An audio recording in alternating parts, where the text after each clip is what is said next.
안녕하세요. 반갑습니다. 오늘은 가정법에 대한 이야기, suggest 또는 should 생략 가정법에 대한 이야기 하겠습니다. 자, 가정법이란 것은 우리가 전에 배웠던 것처럼 현재 사실의 반대 또는 과거 사실의 반대, 현재 일어나지 않은 것, 과거에 일어나지 않았던 것에 대한 이야기. 그래서 가정법 과거 완료라 이야기하죠. 근데 이거 말고 가정법 현재라는 것이 있는데 현재 또는 미래에 대한 단순한 가정, 상상, 소망을 표현하는데 자, 중요한 것은 동사 원형을 쓴다라는 이야기죠. 자, 구조는 다음과 같습니다. if 절에 동사 원형을 사용하고요. 주절에는 조동사의 현재형을 쓰죠. 자, 예문 살펴보면 if she be honest, 그녀가 정직하면 I will employ her, 나는 그녀를 고용할 것이다 라는 이야기인데 자, 현대 영어에서는 이 비동사 대신 그냥 현재형을 씁니다. 그래서 시간 조건절에서는 현재 시제가 미래 시제 대신한다처럼 그런 구조를 갖게 되는 것이죠. 자, 그러면 이 가정법 현재라는 것은 용법이 두 가지가 더 있습니다. 이게 좀 어려운데 자, 그 첫 번째 용법은 바로 suggest 용법이죠. 제가 수업 시간에 많이 얘기했었죠. 주요 명제 기소결, 주장 요구 명령 제한 기원 소망 결정 동사 다음에 나와 있는 대절에서는 should 생략한다라는 얘기. 그래서 she insisted that we should accept their offer. 그죠? 여기서 insisted가 쓰였죠. 아직 받아들이지 않았는데 받아야 한다라고 주장하는 것이죠. 이때 should 생략할 수 있고 그래서 we accept their offer가 되는 것이죠. 자, 그러면 이 주요 명제 기소결에 대한 대표적인 단어들은요. 순서대로 insist부터 쭉 나와서 decide까지 있죠. 요거 좀 기억을 좀 해 놓으시고요.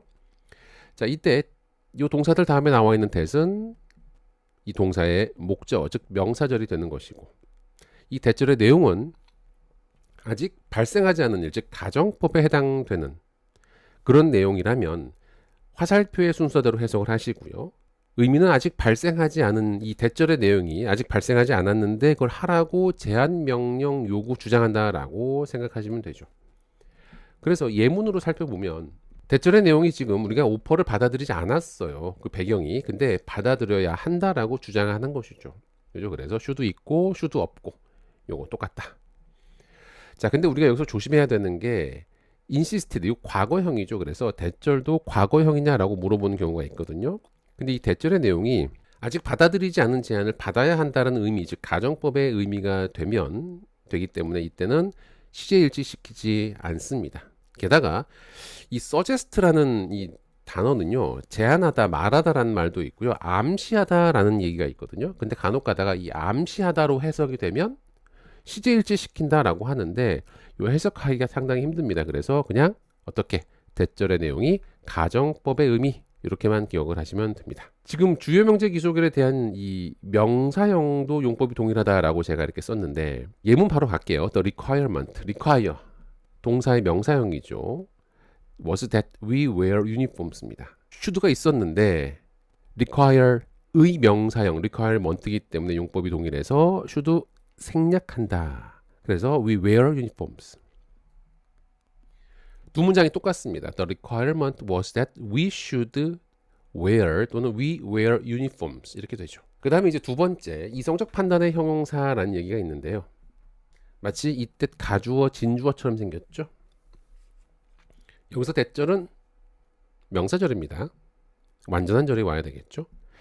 자, 지금 9개의 그 단어들은 이성적 판단의 형용사에 해당되는 단어들이 나와 있는데 이 중에서 necessary, important 또는 better, right, imperative 정도는 반드시 좀 기억을 해 두셔야 합니다. 자, 이 이성적 판단의 형용사 다음에 있는 대절에서는 should 생략한다라는 얘기 나와 있는데 It is imperative that you should rest for a month. imperative는 뭐 필수, necessary하고 같은 의미입니다. 그래서 아직 쉬지 않았는데 쉬어야 한다라고 이제 명령하고 쉬는 것이 필요하다라고 이야기하는 것이죠. 이때 역시 should 생략해서 you rest for a month가 되겠죠. should가 있고 없고 같은 의미다라는 것 기억하시면 됩니다. 자, 정리하겠습니다. 가정법 현재는 두 가지 특별한 용법이 있는데 주요 명제 기소결 용법과 이성적 판단의 형용사 용법이 있습니다. 이때 나와 있는 대절, 각각의 대절들은 가정법, 아직 발생하지 않았다. 하지만 해야 한다. 라는 가정법의 의미이기 때문에 should를 생략할 수 있다라는 것. 예문 같이 살펴보면 She insisted that we should accept their offer. The requirement was that we should wear uniforms. It is imperative that you should rest for a month. 자, 이 세 가지 예문에서 should가 생략되고 생략되지 않고, 그죠?